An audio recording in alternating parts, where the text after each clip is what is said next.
Hello student, welcome back to my YouTube channel English Knowledge Farmer and lecture number 4 which name is Parts of Speech Part 2। इस lecture में हम लोग तीन चीज़ें जो हमारी रह गई थी कंटिन्यू करते हैं, प्रीपोजिशन, कंजक्शन एंड इंटरजेक्शन। तो इन तीनों को इस वीडियो में हम कंप्लीट करेंगे और पार्ट्स ऑफ स्पीच को लेक्चर को यहाँ पर एंड करेंगे। तो बिना किसी देरी के हम स्टार्ट करते हैं अपना लेक्चर। तो सबसे पहले हमारे पास आता है प्रीपोजिशन। प्रीपोजिशन में हमारे पास डेफिनेशन आती है, such a type of speech which is used for identify the place time etc. ऐसी टाइप इस पार्ट्स ऑफ स्पीच की जो कि यूज होती है ए प्लेस या टाइम को आइडेंटिफाई करने के लिए कि क्या टाइम है, क्या प्लेस है, कहाँ पर नहीं है। तो इसको आइडेंटिफाई करने के लिए प्रीपोजिशन यूज किया जाता है। जैसे कि प्रीपोजिशन की दो काइंड टाइप्स होती हैं on the behalf of the definition. क्या होती है? Preposition of place and preposition of time. तो अब हम डिस्कस करने वाले हैं preposition of place. Preposition of place में हम डिस्कस करेंगे इन ऑन एट को। देखिए भाई, जो इन होता है ना, जैसा कि मैंने आपको पहली वीडियो में बी फॉर्म में बता दिया था कि प्रीपोजिशन में प्लेस में इन कहाँ यूज होता है, ऑन एट। वो तो डिस्क्रिप्शन में नहीं था, ये डिस्क्रिप्शन में। इन वहाँ यूज होगा जैसे कि आप किसी सर्कल में हैं और आप अराउंड द सर्कल है, वहाँ पर आप इन यूज करेंगे। जैसे कि आप कमरे में हैं तो आप वहाँ यूज करेंगे in. For example, you are in the room, this is called preposition of place as a in. और ऑन ऑन मैंने आपको बताया था कि किसी भी आपकी बॉडी का अज्जा या पार्ट, किसी भी या आपकी कोई थिंग अटैच है किसी और थिंग के साथ, उस वहाँ यूज़ करेंगे ऑन। जैसे कि यहाँ पर मेरा लैपटॉप बेड के साथ अटैच है तो मैं बोलूँगा my laptop is attach on the bed. ठीक है ना। देन हमारे पास आता है एट। एट क्या होता है? जहाँ पर क्राउडेड प्लेस हो वहाँ पर एड लगता है। जैसे कि रिसेप्शन है, वहाँ पर लोग फीस जमा कराते हैं और बात करते हैं, तो वो क्राउडेड प्लेस है कि लाइनें लगी हुई होती हैं। और बस स्टॉप है क्योंकि लोग जाने के लिए खड़े होते हैं, वेटिंग करने के लिए खड़े होते हैं, तो वहाँ पर एड यूज होता है क्योंकि वो क्राउडेड प्लेस है। This is preposition of place. तो अब बात करते हैं प्रीपोजिशन ऑफ टाइम की। जैसे हमने प्लेस की बात करी, ऐसे ही हम टाइम की बात करते हैं। इन ऑन एड पे टाइम का कहाँ यूज होता है? इन टाइम के हवाले से यूज होगा मंथ्स में। ए मंथ्स मकसद जनवरी, फरवरी, मार्च, अप्रैल।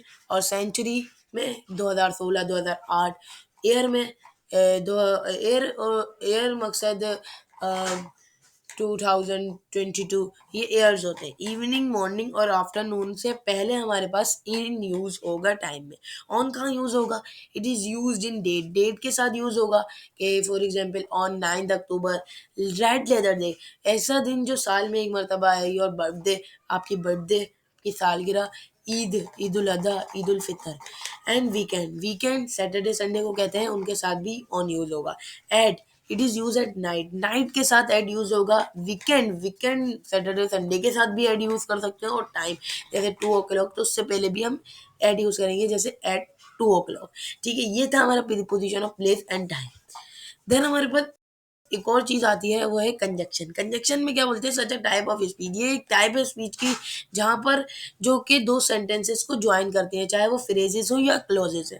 ठीक है ना। For example, Ali go there but his mother stop him. But यहाँ पर एज अ कंजक्शन काम कर रहा है। फॉर एग्जाम्पल, जैसे कि लाइक दिया हुआ है बर्ड विथ हु ईटीसी।